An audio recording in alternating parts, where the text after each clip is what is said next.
Merci, Monsieur le Président. Ma question s'adresse à Monsieur le ministre de la Santé et des Solidarités.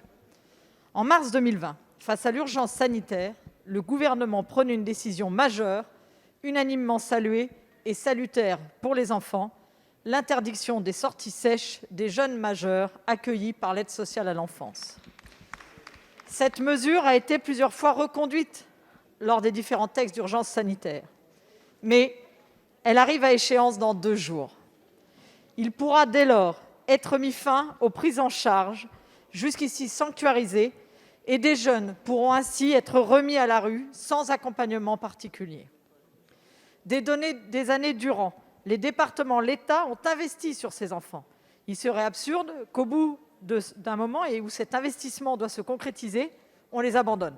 Ce n'est pas la France. Nous devons donc, dans un premier temps, faire en sorte que le 1er octobre, les jeunes soient assurés qu'ils seront toujours pris en charge. J'aimerais donc savoir, monsieur le ministre, ce que vous comptez faire pour sécuriser légalement ces jeunes. Dans un second temps, nous devons pérenniser cet accompagnement qui est primordial pour leur permettre une bonne insertion.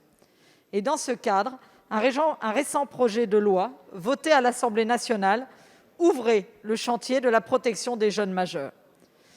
Pouvez-vous nous indiquer la temporalité de la poursuite de ce texte et si le Gouvernement entend aller plus loin dans les mesures proposées? Les jeunes attendent ce texte et les jeunes attendent notre protection. Je vous remercie. Merci. La parole est à Madame Brigitte Bourguignon, ministre déléguée chargée de l'autonomie. Merci, Monsieur le Président. Madame la députée Perrine Goulet, je vous ai très attachée à cette question, bien sûr. Et je voudrais d'abord excuser Adrien Taquet, secrétaire d'État, qui est retenu au Sénat pendant les QAG. Dès les premiers jours de l'épidémie, le gouvernement avait pris les mesures, bien sûr, des enjeux auxquels seraient confrontés les jeunes majeurs sortant de l'aide sociale à l'enfance. Un message très clair était passé: aucune sortie du dispositif durant l'état d'urgence sanitaire. Pourquoi ? Parce que les conditions rendaient alors très difficile, d'abord la recherche d'emploi, de stage ou d'apprentissage. Un accompagnement était donc nécessaire pour ces jeunes. Il avait donné lieu à des compensations financières pour les départements. 50 millions d'euros au titre de 2020, une compensation à l'euro près au titre de l'année 2021. Ce dispositif arrive à échéance, vous avez raison, le 1er octobre, comme ça a été prévu. Cela ne veut bien sûr pour autant pas dire que des milliers de jeunes vont se retrouver à la rue. Le gouvernement ne les laissera pas sans réponse.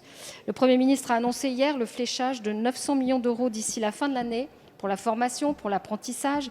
Les jeunes de l'aide sociale à l'enfance bénéficieront, grâce au travail mené avec Elisabeth Borne et les missions locales, du dispositif « Un jeune, une solution ». Vous avez par ailleurs voté, en juillet dernier, un texte ambitieux dans lequel figure la systématisation de la garantie jeune pour ceux de l'ASE. D'ici l'entrée en vigueur de cette disposition, le gouvernement et Adrien Taquet ont souhaité que la compensation intégrale de l'État aux dépenses engagées pour les départements pour accompagner les jeunes sans solution, bien sûr, se poursuive. Chacun auditionné pourra donc se retourner évidemment vers ses services. Auditionné demain au Sénat, le secrétaire d'État aura l'occasion de vous rappeler bien sûr cet engagement constant aux côtés de ces jeunes qui méritent et qui requièrent bien sûr toute notre attention. Merci. Merci Madame la Ministre, Madame la députée. Merci Madame la Ministre de cette réponse. Effectivement, il y a des perspectives qui arrivent pour ces jeunes, mais aujourd'hui, elles ne sont pas encore légalement opposables pour ces jeunes. C'est pour ça que je me suis permis de poser cette question. Et il faut quand même qu'on regarde comment on fait dans le laps de temps entre dans 2 jours et le temps que toutes ces mesures se mettent en place pour que ces jeunes ne soient pas mis à la rue par certains départements, pas tous heureusement, qui ne jouent pas le jeu.